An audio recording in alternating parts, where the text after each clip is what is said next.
You're listening to a Frequency Podcast Network production. I want you to stop and think for a moment about all the medical breakthroughs and advances that we've made over the last 6+ decades. I'll help you with just a few. Measles, mumps, polio, and meningitis vaccines, among others. The eradication of smallpox, human heart transplants, sequencing the genome, about an extra 13 years of life expectancy in Canada. And too many effective pharmaceuticals for me to list here, including refinements of those drugs that eliminated side effects and increased efficacy. But you know what drug has barely changed and still has almost all the side effects that it came with 60 years ago? And in fact, now actually has more side effects than it did when it was introduced because we simply keep discovering new ones? You probably guessed. It's the birth control pill. The pill changed society, gave women the freedom to control their own bodies, to time their pregnancies, to focus on careers. It dramatically changed the workforce and the economy. It changed everything. It also sucked to take for many people. And 63 years later, it still does. But why? Why are we still figuring out what hormonal birth control does to people who take it? Why haven't we made it better? Or at least found some workable alternatives with fewer side effects? Or even, heaven forbid, developed a working contraceptive for men? I'm Jordan Heath Rawlings. This is The Big Story. Nicole Schmidt is a Canadian writer and fact-checker currently based in Berlin. She wrote this piece for the Walrus. Hello, Nicole. Thanks so much for finding a little time for us. Thanks so much for having me. The first thing I want to ask you is to start where your story does. Who is Allie Little and what happened to her? Yeah, so Allie Little is a 30-year-old woman that I connected with via a Facebook support group for women going off of hormonal birth control. She had been on various types of birth control starting from the time that she was 15. And she just experienced this crazy cocktail of side effects. So everything from migraines, she gained 70 pounds in just a few months. She had bouts of depression. And after a few years, she finally found a pill that seemed to be working for her. And she was on that for over a decade. And so during that time, she developed some other health problems that neither her or her doctors attributed to the pill, including this heart condition that made her heart beat abnormally fast. And then as those problems worsened, a naturopath suggested that she try going off the pill. So that is what she did. And in those first 5 months, things improved for her. Her heart condition just miraculously disappeared. She felt more like herself.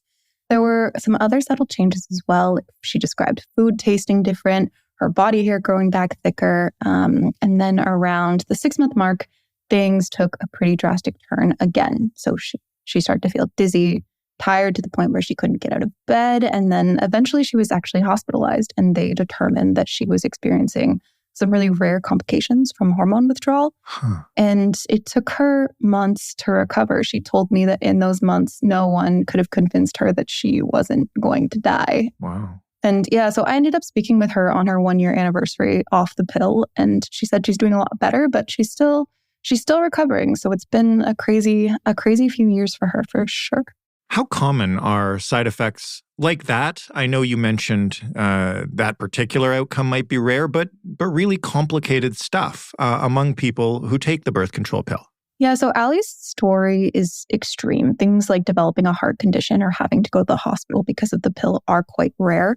But a lot of the other side effects that she experienced, like the weight gain, the headaches, the depression, are quite common. Right. So we have the most comprehensive study into the link between depression and birth control, which was conducted in Denmark back in 2016. And it looked at health records of more than 1 million people between the ages of 15 and 34.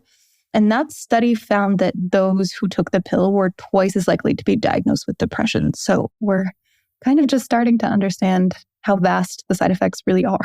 So when did the pill first come on the market, and how is it that many decades later, we are still discovering new side effects of it. So the pill first came on the market in 1960. That's when it was approved by the FDA.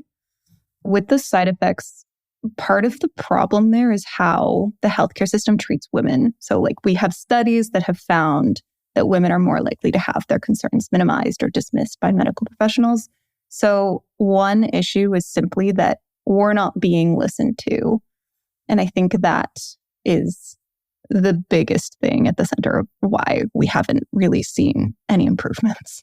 How prevalent is the pill? How many people are taking it, or what percentage, I guess, of people who menstruate in Canada, worldwide? What do we know about how popular it is? Yeah, so the pill is most common among young people, so between the ages of 15 and 24. In Canada, 50% of that age group actually relies on an oral contraceptive. And then that figure starts to decrease with age, but because the pill is quite inexpensive and it's convenient compared to something like an IUD or an implant, that's why it's still an appealing option for a lot of women. Are the risks always communicated to people who are going on the pill, and are they understood? This is a hard question to answer. I mean, I can talk a little bit about myself here because this is actually the thing that kind of got me thinking about this story. So I started on the pill quite late. By comparison, I was 20 years old when I got on it.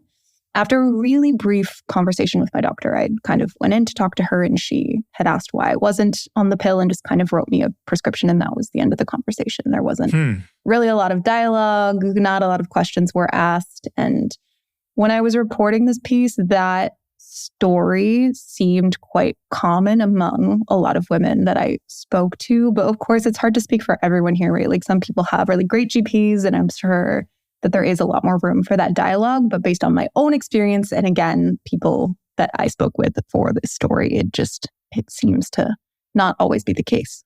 In terms of the side effects we're talking about, how does the pill work and what causes them? So most birth control pills rely on synthetic hormones, specifically progestin, which mimics the body's naturally occurring progesterone, and also estrogen. And what that does is it suppresses signals in the brain that tell the body to ovulate. The issue is that hormone receptors are present through your entire body, not just in your reproductive system. So the synthetic hormones in the pill are really being picked up everywhere, including the brain. And that's why the pill has the ability to affect everything from, digestion to sleep to metabolism to sex drive to skin, really so many different things. And we just haven't quite figured out a way to target it specifically to the contained area that we want it to. What are we learning about its effect on the brain as we go? A lot. Actually, this was my favorite part of writing the story. As I just mentioned, hormone receptors, they're present through your whole body, including your brain. So it makes sense, of course, that some of the side effects of the pill would affect how we think and feel. Depression is something we're hearing a lot about now, but there are more subtle ways birth control can affect the brain too. One of the most surprising examples I came across in my research is actually attraction. And so biologically, we're sort of pre-programmed to reproduce. And there is some evidence to suggest that we're attracted to people, different types of people throughout our cycle. And this is not bulletproof, but the idea is that when you're at high fertility, you tend to seek out someone with the type of genes and characteristics that you'd want reflected in your own offspring. So maybe you're looking for someone who's a little bit more attractive, who has, again, the type of genes that would make a good fit. And then at low fertility, the brain switches into long-term partner mode, where maybe you're more likely to prioritize qualities like kindness, loyalty. And when you're on birth control, you don't have a cycle. And that means you're more likely to get stuck in that latter category. And there have actually been documented instances of people who meet their partners when they're on the pill and were less attracted to them after going off of it. I read one book that was really helpful for this piece, and there are a few women who talk about how they actually got divorced from their partners. They had gone off the pill initially to try to have children with their partners, and then they realized that they weren't attracted to them, and it ended in divorce. And that sucks. I know, right? These poor partners. I want to rewind a bit because you mentioned, that the pill's been around for almost 80 years now. What kind of safety testing was done on it at the time? What did we learn about it before? putting it on the market if we're learning all this stuff now, decades later? So the first large-scale clinical trials of the pill were actually conducted in the 50s, so like in the decade before it came out, on women in Puerto Rico. And there were fewer regulations there, so several U.S. officials supported eugenics theories, and they believed that poor and racialized people shouldn't be able to procreate. And so many of the women involved in those studies didn't even know that they were participating in a trial, and they weren't given any proper information about the risks. And there were so many because those pills had way higher levels of hormones. Mm-hmm. So the side effects that we talked about earlier, like just imagine those amplified sort of tenfold. So how do the pills that people take today differ from those original ones that were first tested? How far have we come? Yeah, so there's a much lower dose of hormones in today's pills. The first contraceptives on the market had as much as like 98.5 times the amount of progestin and 7.5 times the amount of estrogen, which is just, it's crazy. So we've managed to reduce that and only include kind of the necessary amount. But in terms of the science itself, like the technology is the same. We're still using the same hormones. It's doing the same thing. So yeah, there's been very little innovation. What impact did the adoption of the pill have on women and society? So there were a lot of really positive things that came from the invention of the pill. What it did was start to break down some of those traditional gender roles that, expected women to stay home and raise kids. And the result was really more women in university, more women in the workforce. And also what you got out of that was a more casual approach to sex, since it was no longer by default affiliated with having babies. Right. So the pill really did spawn like an economic revolution, a sexual revolution, and there's no denying it was a really good thing for women. Why hasn't anything replaced it? So to talk about this, we kind of have to understand how the market works.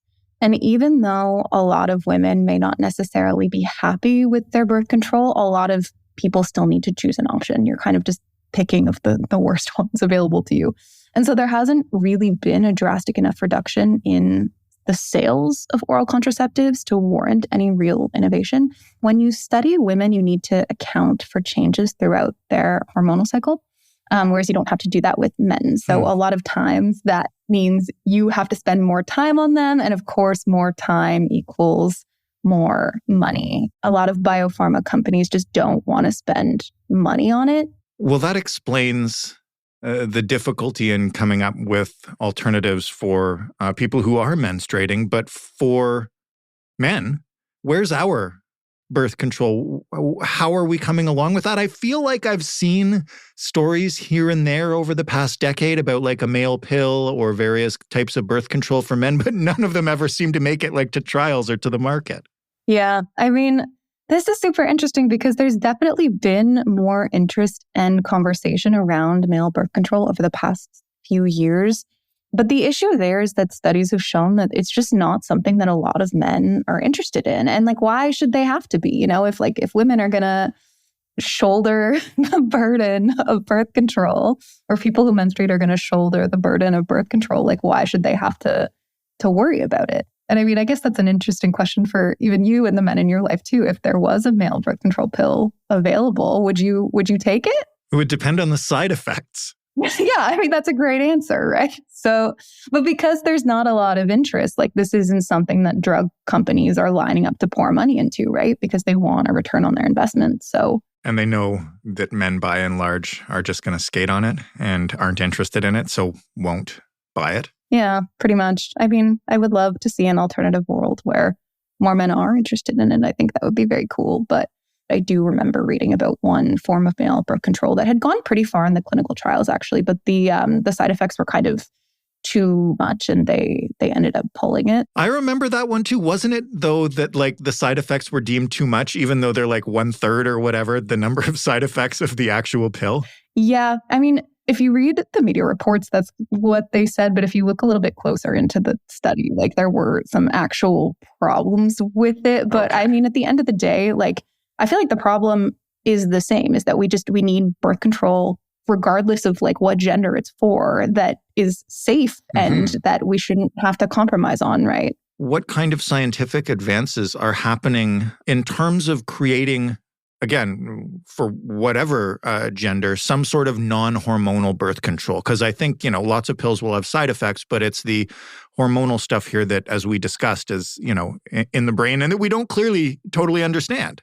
Yeah. So there's some stuff that's currently on the market and some stuff that is still being developed. The two options that are on the market, one, a lot of people are probably familiar with, it's cycle tracking. So you have an app, you plug in when you have your period, and then you also can take your temperature every morning, and that can basically help determine the fertile window. But the cool techie thing that's happening with that is a lot of the companies that have these cycle tracking apps are partnering with wearables companies. So, for example, there's a thing called an Oura ring. It's like an Apple Watch, but you wear it on your finger, and in your sleep, it tracks like your temperature, it tracks your heartbeat. And again, it can kind of accurately determine that fertile window because you can really only get pregnant for a few days each month. I feel like a lot of people don't know that, but some other cool things, like last year, a new product hit the market. It's called Phexxi.